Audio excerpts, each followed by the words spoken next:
Assalamualaikum warahmatullahi wabarakatuh. Perkenalkan, kami dari kelompok 2 yang beranggotakan saya Mari Puji Lestari, NIM 1810102141.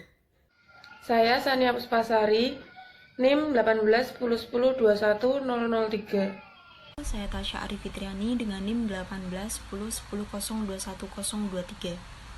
Saya Elsa Mutiara Santi, NIM 181010211114. Di sini kami akan membahas studi kasus yang berjudulkan Manipulasi Laporan Keuangan oleh PT KAI. Pendahuluan. PT Kereta Api Indonesia Persero disingkat KAI atau PT KAI adalah badan usaha milik negara Indonesia yang menyelenggarakan jasa angkutan kereta api. Layanan PT KAI meliputi angkutan penumpang dan barang. Pada akhir Maret 2007, DPR mengesahkan revisi Undang-Undang Nomor 13 Tahun 1992, yaitu Undang-Undang Nomor 23 Tahun 2007, yang menegaskan bahwa investor swasta maupun pemerintah daerah diberi kesempatan untuk mengelola jasa angkutan kereta api di Indonesia. Dengan demikian, pemberlakuan undang-undang tersebut secara hukum mengakhiri monopoli PT KAI dalam mengoperasikan kereta api Indonesia. Alasan mengangkat kasus ini karena masalah yang terjadi dalam PT KAI ini menyangkut tentang suatu pelanggaran etika terhadap masyarakat banyak dan juga para pemegang saham dalam perusahaan. Skandal-skandal dalam perusahaan besar ini telah menipu masyarakat banyak dan merugikan publik. PT KAI telah memanipulasi laporan keuangan perusahaan di mana terjadi perbedaan persepsi tentang pencatatan piutang yang mengakibatkan laporan keuangan menjadi berbeda. Akibat dari masalah ini, timbul pandangan bahwa PT KAI telah melakukan manipulasi laporan keuangan selama beberapa tahun terakhir dan dapat mengurangi rasa kepercayaan dari para pemegang saham. Ditambah lagi dengan pandangan dari masyarakat yang telah mengetahui kasus ini, terutama dari pihak pemerintah. Rumusan masalah. Kasus PT KAI bermula pada perbedaan pandangan antara manajemen dan komisaris, khususnya komisaris yang merangkap sebagai ketua komite audit, di mana komisaris tersebut menolak menyetujui dan menandatangani laporan keuangan yang telah diaudit oleh auditor eksternal. Dan komisaris meminta untuk dilakukan audit ulang agar laporan keuangan dapat disajikan secara transparan dan sesuai dengan fakta yang ada, sehingga terjadi perbedaan persepsi tentang pencatatan laporan keuangan PT KAI. Kasus PT KAI adalah kasus pelanggaran kode etik profesi akuntansi akibat adanya pembukuan yang tidak sesuai dengan standar yang telah ditetapkan. Pada tahun 2005, laporan keuangan PT KAI disinyalir telah dimanipulasi oleh pihak-pihak yang tidak bertanggung jawab. Banyak terdapat kejanggalan dalam penyajian laporan keuangan, seperti data yang disajikan tidak sesuai dengan standar akuntansi. Ini menimbulkan permasalahan karena auditor menyatakan opini laporan wajar tanpa pengecualian. Tidak ada penyimpanan dari standar akuntansi yang telah ditetapkan. Deskripsi kasus. Dalam manipulasi laporan keuangan PT KAI, terdeteksi adanya kecurangan dalam penyajian laporan keuangan. Ini merupakan suatu bentuk penipuan yang dapat menyesatkan investor dan stakeholder lainnya. Kasus ini juga berkaitan dengan masalah pelanggaran kode etik profesi akuntansi. Diduga terjadi manipulasi data dalam laporan keuangan PT KAI tahun 2005. Perusahaan BUMN ini dicatat meraih keuntungan sebesar 6,9 miliar rupiah. Padahal apabila diteliti dan dikaji lebih rinci, perusahaan seharusnya menderita kerugian sebesar 63 miliar rupiah.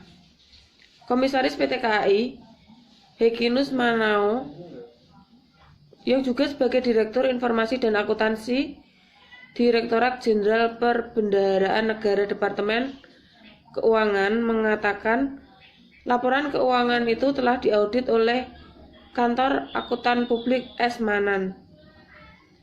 Audit terhadap laporan keuangan PT KAI untuk tahun 2003 dan tahun-tahun sebelumnya dilakukan oleh Badan Pemeriksa Keuangan. Untuk tahun 2004 diaudit oleh BPK dan Akuntan Publik. Hasil audit tersebut kemudian diserahkan Direksi PT KAI untuk disetujui sebelum disampaikan dalam rapat umum pemegang saham. Dan Komisaris PT KAI, yaitu Hekunus Manao, menolak menyetujui laporan keuangan PT KAI tahun 2005 yang telah diaudit oleh Akuntan Publik. Setelah hasil audit diteliti dengan seksama, ditemukan adanya kejanggalan dalam laporan keuangan PT KAI tahun 2005. Yang pertama, pajak pihak ketiga sudah 3 tahun tidak ditagih, tetapi dalam laporan keuangan dimasukkan sebagai pendapatan PT KAI selama tahun 2005. Yang kedua, kewajiban PT KAI untuk membayar surat ketetapan pajak atau SKP pajak pertambahan nilai PPN sebesar 95,2 miliar yang diterbitkan oleh Direktorat Jenderal Pajak tahun 2003 disajikan dalam laporan keuangan sebagai piutang dan ditagih kepada beberapa pelanggan yang seharusnya menanggung beban pajak tersebut. Padahal berdasarkan standar akuntansi, pajak pihak ketiga yang tidak pernah ditagih itu tidak bisa dimasukkan ke dalam aset. Di PT KAI ada kekeliruan direksi dalam mencatat penerimaan perusahaan selama tahun 2005. Yang ketiga, penurunan nilai persediaan suku cadang dan perlengkapan sebesar 24 miliar yang diketahui pada saat dilakukan inventarisasi tahun 2002 diakui manajemen PT KAI sebagai kerugian secara bertahap selama 5 tahun. Pada akhir tahun 2005, masih tersisa saldo penurunan yang belum dibebankan sebagai kerugian sebesar 6 miliar yang seharusnya dibebankan seluruhnya pada tahun 2005. Pada akhir tahun 2005, masih tersisa saldo penurunan yang belum dibebankan sebagai kerugian sebesar 6 miliar yang seharusnya dibebankan seluruhnya pada tahun 2005. Yang keempat, bantuan pemerintah yang belum ditentukan statusnya dengan modal total nilai kumulatif sebesar 674,5 miliar dan penyertaan modal sebesar 70 miliar oleh manajemen PT KAI disajikan dalam neraca per 31 Desember 2005 sebagai bagian dari hutang. Akan tetapi, menurut Hekinus, bantuan pemerintah dan penyertaan modal harus disajikan sebagai bagian dari modal perseroan. Yang kelima, manajemen PT KAI tidak melupakan pencadangan kerugian terhadap kemungkinan tidak tertagihnya kewajiban pajak yang seharusnya telah dibebankan kepada pelanggan pada saat jasa angkutnya diberikan PT KAI tahun 1998 sampai tahun 2003. Permasalahan. Selain akuntan eksternal dan komite audit yang melaksanakan kesalahan dalam hal pencatatan laporan, keuangan akuntan internal di PT KAI juga belum sepenuhnya mencapai 7 prinsip etika akuntan antar. 1. Tanggung jawab. Sikap bertanggung jawab secara profesional terhadap semua kegiatan yang dilakukannya. 2. Kepentingan publik. Bekerja demi kepentingan publik atau yang berhubungan dengan perusahaan seperti kreditur, investor, dan lain-lain. 3. Integritas. Bekerja dengan profesionalisme yang tinggi. 4. Objektivitas, sikap objektif yang bersikap independen atau tidak memihak siapapun. 5. Kompetensi dari kehati-hatian profesional.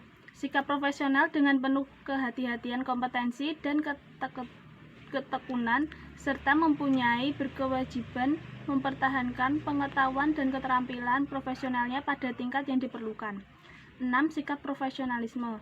Perilaku konsisten selaras dengan reputasi profesi yang baik dan menjauhi tindakan yang dapat mendiskreditkan profesinya. 7. Standar teknis. Profesionalisme akuntan harus mengacu dan mematuhi standar teknis dan standar profesional yang legian. Kesimpulan, berdasarkan kasus yang terjadi dalam PT KAI dapat disimpulkan bahwa laporan keuangan PT KAI disinyalir telah dimanipulasi oleh pihak-pihak tertentu. Banyak terdapat kejanggalan dalam laporan keuangannya. Beberapa data disajikan sesuai dengan standar akuntansi keuangan. Hal ini mungkin sudah biasa terjadi dan masih bisa diperbaiki.